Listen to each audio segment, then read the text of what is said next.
मोअज़्ज़िज़ सामीन अस्सलाम वालेकुम। लीगल अवेयरनेस बाई एडवोकेट रज़ा गुजर के फोरम से एडवोकेट रज़ा गुजर तहसील दुनियापुर डिस्ट्रिक्ट लोधरा से आपकी खिदमत में हाज़िर हूँ। वीडियो रिकॉर्ड करने और लेक्चर बनाने का मकसद आम आवाम में लॉ के रिलेटेड नॉलेज को आम करना है।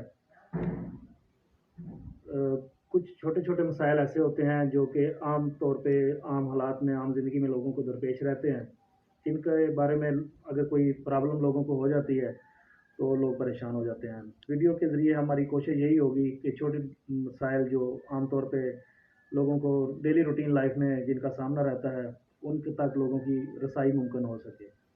तो इस मकसद के तहत हमने आज के जो टॉपिक का इंतखाब किया है वो हमारा टॉपिक लॉ ऑफ बेल के मुतल्लक है। बेल में आगे फर्दर अबूरी ज़मानत प्री अरेस्ट बेल जिसे कहा जाता है।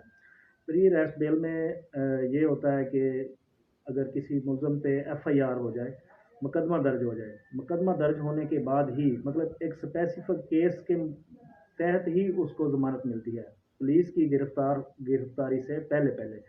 अगर वो पुलिस की गिरफ्तारी से बच के कोर्ट तक पहुंच जाता है तो खुद को सरेंडर कर देता है कि मैं अपने केस का ट्रायल करवाना चाहता हूँ। इसमें आमतौर पे कंसेप्ट ये होता है, अपने हमारे कोड ऑफ क्रिमिनल प्रोसीजर 1988 के तहत उसके सेक्शन 498 के तहत हमें प्री अरेस्ट बेल किसी भी अक्यूज को कोर्ट ग्रांट करती है। कोर्ट का बेसिक जो कंसेप्ट प्री अरेस्ट बेल देने का ये है कि जो इनोसेंट अक्यूज हैं, अगर किसी को इन्वॉल्व किया गया है किसी FIR में तो वो अपने मौक़िफ़ को सफ़ा मिसल पे ला सके, यानी कि उसका जो मौक़िफ़ है वो रिकॉर्ड पे आ सके। तो इस सूरत में कोर्ट की डिस्क्रिशन होती है कि वो किसी को भी प्री अरेस्ट बेल ग्रांट कर सकती है। प्री अरेस्ट का जो दायरगी का तरीक़ाकार है वो कैसे होता है, उसके बाद जो मुचलके जमा होते हैं वो कैसे होते हैं, रोज़गार कैसे मिलती है और फिर ज़मानत मिलने के बाद मुलज़म जाकर शामिल तफ्तीश कैसे होता है। इन छोटे जो मतलब बेसिक कंसेप्ट है बेल के मतलब उसके बारे में हम आपको आज की वीडियो में मालूमात देने की कोशिश करेंगे। तो हम शुरू करते हैं, अपने टॉपिक की तरफ आते हैं। बेल दायर कैसे होती है? इसमें हम दरख्वास्त ज़मानत लिखते हैं और उसमें अगर कोई इनोसेंट पर्सन है तो उसके बारे में हम एक सबसे पहले जो आप मतलब लिखा जाता है FIR में, अगर तो FIR में डिले है तो ये इस चीज़ को शो करता है कि पुलिस ने मेल मिलाप करके साज़बाज़ होके मुलज़म के ख़िलाफ़ इल्ज़ामात इकट्ठे किए हैं। मतलब फर्स्ट इंफॉर्मेशन रिपोर्ट की बात कर रहा हूँ। तो उसके तहत अगर बेलेबल ऑफेंस है तो दरख्वास्त ज़मानत दायर की जाती है कोर्ट ऑफ सेशन में। एडिशनल सेशन में हम तहसील की बात करेंगे तो एडिशनल सेशन कोर्ट होती है तहसील में। तो सेम डे मार्किंग होके एप्लीकेशन फिक्स हो जाती है। अक्यूज़ का मौके पे मौजूद होना बहुत ज़रूरी है। ओरिजिनल NIC होगा उसके पास जो कि एक्सपायर भी ना हो। अगर कोर्ट उसको बेल ग्रांट कर देती है, कोई उसने ऐसा हीनियस क्राइम या रिपोर्टेड क्राइम नहीं किया, तो उसके बाद अदालत आलिया उसको ये हुक्म करेगी कि आप अपने ज़मानती मुचलके अदालत में दायर कर दें।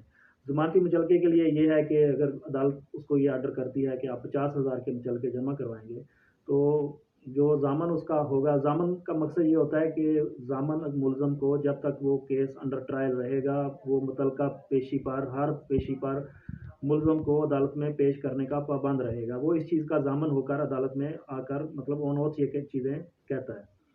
तो अगर अदालत उसको ये कहती है कि 50,000 के मुचलके आप जमा करवाएँ, तो 50,000 के लिए ये है कि उस एरिया में जो ज़मीन का शेड्यूल रेट चल रहा होगा, फॉर एग्ज़ाम्पल 10,000 फ़ी मरला शेड्यूल रेट है, तो 5 मरले के 50,000 बन जाएँगे। वो अपनी फ़र्द निकलवाएगा ज़ामन, अगर उसकी उस एरिया में ज़मीन है। फ़र्द निकलवाने के बाद वो आगे जो फ़र्द की कैफ़ियत वाला खाना है उसमें ये मेंशन करेगा कि 5 मरले मैंने एज़ अ ज़ामन जो है ना वो अदालत में जमा करवा दिए। तो उसके मुचलके जमा हो जाएँगे। अदालत की तरफ से एक रोबकार जो फ़ॉर्म है वो उसको मिल जाएगा मुलज़म को, उसके ऊपर अदालती स्टैम्प होगी। आमतौर पे रीडर के ही उसके ऊपर साइन और अदालती कोर्ट ऑफ सील होती है। उसके बाद मुलज़म ये करेगा कि जाकर थाने में चला जाएगा अपनी ज़मानत को लेके और जाके पता करेगा जी मुकदमा नंबर मेरे ऊपर फ़लाँ मुकदमा है, तो इसमें मेरा तफ्तीशी कौन है। तो जो भी उसका तफ्तीशी होगा वो उसको जाके मिलेगा, शामिल तफ्तीश हो जाएगा। تو یہ بیسک مطلب ضمانت کے متعلق کنسیپٹ ہے.